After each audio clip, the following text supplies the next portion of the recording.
qual a diferença de uma ópera para um musical da Broadway? Olá, Isabela. Ópera e musical, né? O que é isso? O que são essas coisas? Muito diferentes? Não são nada diferentes. Tem muitas parecenças. Tem mais coisas iguais do que coisas diferentes. Bom, primeiramente, o espetáculo que tem música sinfônica, cantores, roupa, figurino, cenário, iluminação, nasceu com o nome de ópera no sentido de ser uma ópera magna, uma obra completa.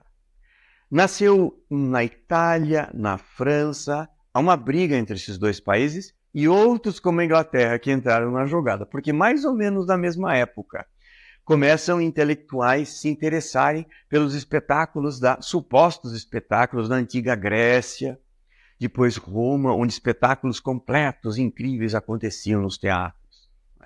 Então, as tragédias e as comédias gregas tinham instrumentos, tinham cantores, tinham dançarinos, tinham figurino, e alguém teve ideia, falou, vamos fazer uma coisa parecida? Nasce assim.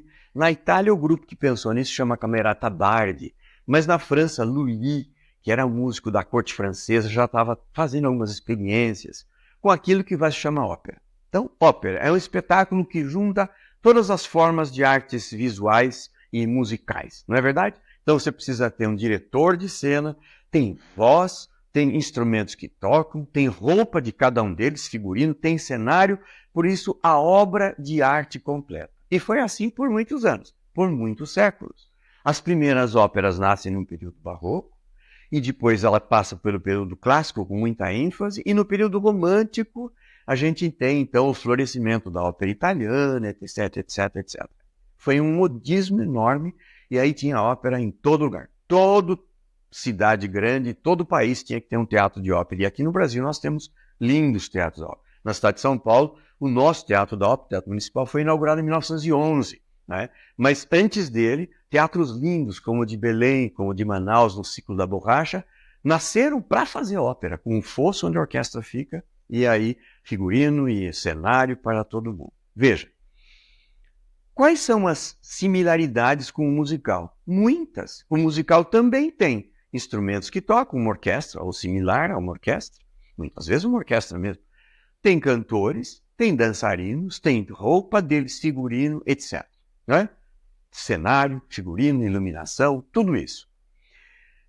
Quando o nome ópera começou a desgastar-se um pouco pela passagem do tempo, século XIX, a época do bel canto, e aí de repente começa a se ter a ideia de fazer a mesma coisa, mas em vez de uma obra tão profunda, com um texto tão complexo, com tantos personagens que entram em confusão na cena e muitas melodias complicadas, difíceis de cantar, nasce um gênero mais ligeiro, mais light.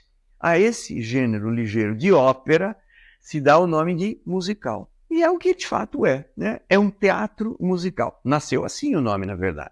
Teatro musicado, teatro musical, daí caiu o teatro e ficou só o musical, dizendo para, sim, um tipo de ópera mais ligeira, mais light, com linhas melódicas, eu não diria mais simples, mas mais acessíveis, mais próprias, mais populares. Rejuvenesceu. Isso acabou rejuvenescendo aquilo que se chamou ópera. Ainda hoje nós temos a ópera nos velhos padrões, do padrão antigo, e o musical que floresceu, trazendo um tipo de ópera mais ligeira, mais agradável, quem sabe, para muita gente. Os dois têm o seu lugar na história. Eu gosto muito de ambos.